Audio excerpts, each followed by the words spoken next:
Hello, everybody. It's your boy JCG. Welcome back to the lounge. So, unscripted video for today. I want to talk about the latest news we have gotten for the fighting game community, for fighting games as a whole, because there sure is a lot of it. The past, I would say, month and a half, we have gotten some big, really hype news surrounding current big games like Street Fighter 6 and Tekken 8, the game that you are currently seeing on screen right now. 2XKO, the League of Legends fighting game. And we even got an update on the upcoming Virtua Fighter 6, or as it's now called, Virtua Fighter Crossroads. But we will discuss that later on in the video. We also got news for a smaller fighting game, but one that's based off of a very popular series, Avatar Legends: The Fighting Game. A game that I've covered before, but it was via a YouTube short, and I haven't really talked about it since its reveal. But yeah, I want to talk about all of that today because it's been a while since I've done just like a whole fighting game update. And I just want to explain that, the world of the FGC, it's looking more and more bright every single day. We got Street Fighter 6 DLC that's pretty divisive, but we'll get into that. Tekken 8 DLC that's pretty hype. I know earlier within the month of June, I talked about Marvel Tokon Fighting Souls and their recently revealed team, the Knights of Doom. And I won't really mention that here because I already discussed it in an earlier video. But yeah, that's also something that a lot of people, myself included, are very much looking forward to later this year. And yeah, the realm of fighting games is just really exciting right now. So let's just take some time to discuss all the latest news that we have within the FGC. So, while we're on the topic of Tekken 8, why don't we start off with this, since this was actually news that came out late last month in May during Combo Breaker. Tekken 8's final Season 3 DLC character, not final DLC character, hopefully this game will get a Season 4, but their final DLC character for Season 3, at least, is in fact a guest character. And it's a guest character that I am not familiar with, but apparently many other people within the Tekken community are. And it is Yujiro Hanma from the Baki series, the Baki anime and manga series. Yeah, I can't say I'm excited for this. I'm not mad about it. He looks like he could be a really cool character, but like I said, as someone who is not familiar with Baki, I've never read the manga, I've never seen the anime, don't really have interest in it. Fellow YouTuber Mike Hollow does, and if you want, you could go to his channel and he'll tell you all about it. He's very excited for this. But, yeah. I was a bit taken aback by this reveal because I had no idea who he was or where he came from. But it seems that the Tekken community is over the moon about him because, he's probably... This game has been needing, a major W since, Season 2 was very much maligned. The start of Season 3 wasn't the best, and then patches came out and people started actually liking it again. So now everyone is almost everyone is in universal agreement that Tekken 8 getting a guest character like this is actually probably the best thing that could happen with this game. So yeah, who knows, maybe I'll do a reaction to his gameplay trailer whenever it drops. But yeah, that's what's happening with Tekken 8, an anime guest character. Next, we gotta talk about the recent exciting 2XKO news we just got. We all knew from earlier this year that Riot were planning on dropping two characters so far. Akali, who has already been added, and Senna. Well now, last week they shadow dropped a surprise trailer for a brand new champion coming to the game. Thresh, the lethal phantom with the chain scythe and lantern. Both he and Senna have been added to the game on the same day around the time you're seeing this video. And yeah, he looks awesome, bro. Like visually, his design is really good. And gameplay wise, he looks insane. Like he looks like he's about to be possibly a broken character. Yeah, Thresh was actually on my list of champions that I would like to see added to this game. And I'm really looking forward to the other characters that Riot is going to add to 2XKO because this game desperately needs a larger roster. It should have launched with a larger roster, but yeah, I've already complained about that enough. Thresh looks awesome. Senna looks awesome. I'm going to try them both out, see what I think. Probably won't main either one of them, but I'm very happy they're in the game, and yeah, they look a lot of fun. Up next, let's quickly discuss the recent character reveal for Avatar Legends the Fighting Game. I know I really haven't talked much about this game since its announcement. Like I said at the beginning of the video, I think I only mentioned or just discussed this game once in a YouTube short. And yeah,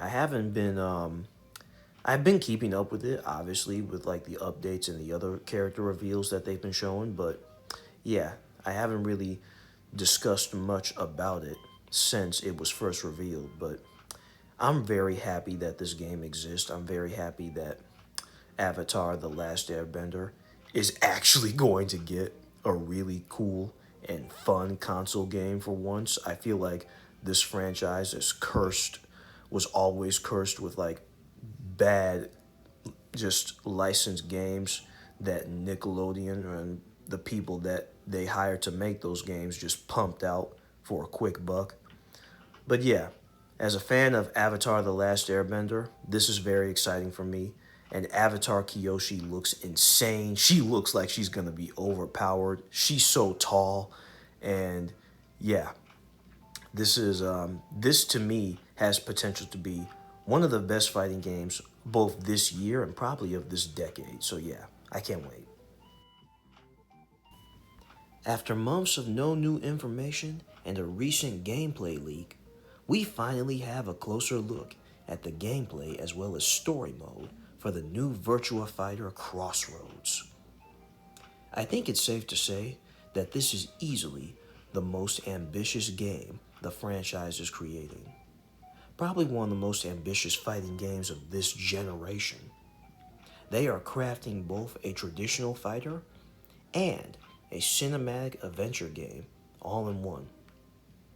There was a large focus on the story during the presentation. And don't get me wrong, I'll always champion single-player content in fighting games. We need more of it. That being said, I hope in the near future, the developers take some more time to discuss the mechanics of the actual battle system for the folks who came here for, the versus mode. All that and the gameplay portion where you see the characters and just like their animations, how they're moving, just like the gameplay just looks so great, man. Like I've said this before, Virtua Fighter 6 or now Virtua Fighter Crossroads, it looks faster, it looks more smooth. They finally are not reusing old sound effects from the earlier games. Yeah, Virtua Fighter is heading into a bold new direction, not just for this franchise, but for fighting games in general, and I can't wait to see where else they go with it. Last, but certainly not least, we need to discuss the controversy surrounding Street Fighter 6 and their recent Season 4 DLC reveal that happened over Summer Games Fest. Now, before I actually touch upon the DLC itself, let me make one thing clear. I am not against new characters in fighting games. I have never been against guest characters. You all know that I've always said guest characters in fighting games was actually maybe not a fantastic thing, but it's both.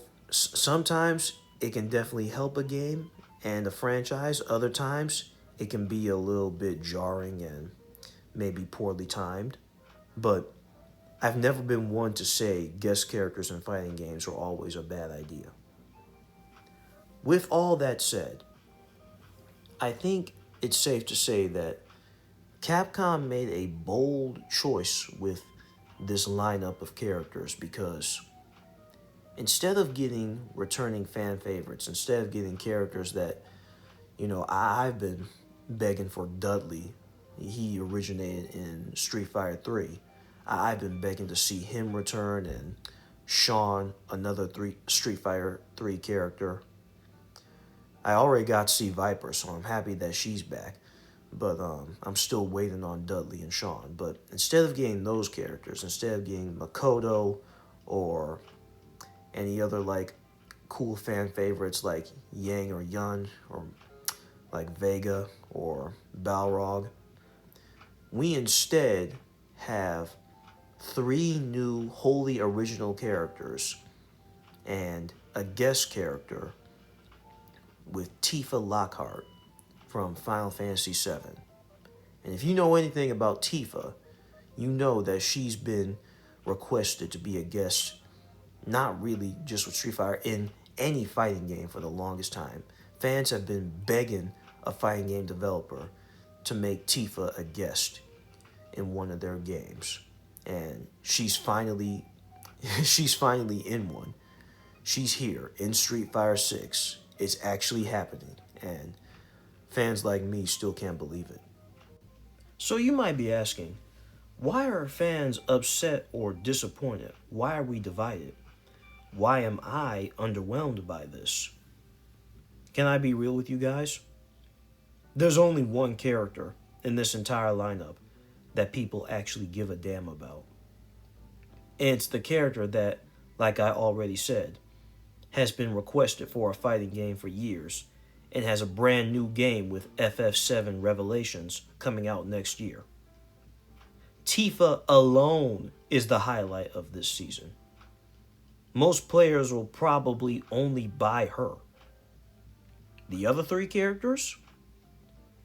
I'm not gonna lie when I tell you that Yasmin, the girl with the pink hair, she's probably the only one of these newcomers that I'm even slightly interested in. And that's only because she's a weapon fighter.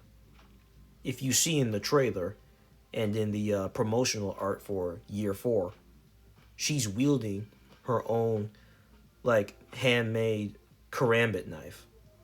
And as someone who has taken a recent interest in karambit knives, yeah, I think maybe, just maybe, she could be unique. She could be a pretty cool character. I don't know. But she at least has something about her that's, kind of interesting and something that we don't see often in Street Fighter. But the other 2, Bosch, he was part of World Tour. I still have yet to actually finish that story mode, but I'm getting pretty farther ahead. And, I'm surprised that Bosch wasn't already made a playable character. Like, why is Capcom deciding just now to include him as, like, part of the playable roster when they could have easily thrown him in Season 1? Or they probably even could just have him in the base roster, because including him now, when the game is on its 4th year and this is the 4th season of DLC, it just feels like an odd decision. And this Arjun dude, yeah, I don't know who he is. He looks generic. He genuinely looks lame. I'm not looking forward to him at all. That's my overall thoughts on Season 4 of Street Fighter 6. It could be cool, but I think I speak for a lot of people when I say that we were kind of hoping for something a little bit more grand. And Tifa Lockhart is grand, don't get me wrong. I'm happy she's here.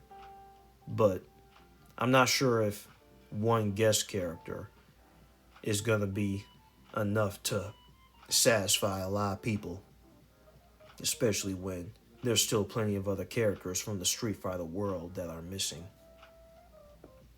But there you have it, ladies and gentlemen. That is the latest and greatest in the fighting game world.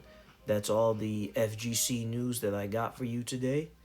And thank you guys so much for watching this video. And tell me your thoughts down in the comments. What are your opinions about all this? How do you feel about Street Fighter 6's Year 4 DLC? Like, what's your take on all the characters that were revealed? What do you think about Yujiro Hanma coming to Tekken 8? Are you a Baki fan? If not, is this still a character that interests you? What about the other games we just mentioned? Virtua Fighter Crossroads, does that look interesting to you? Avatar Legends, the fighting game, are you excited for that? Thresh and Senna in 2XKO, are you happy about them coming out? They're already out, actually, when this video drops. But yeah, that's all the time I have for today. Thank you guys so much for watching. Like, comment, subscribe, and yeah, we'll see you guys later. In the meantime, God bless. I'm out. Deuces.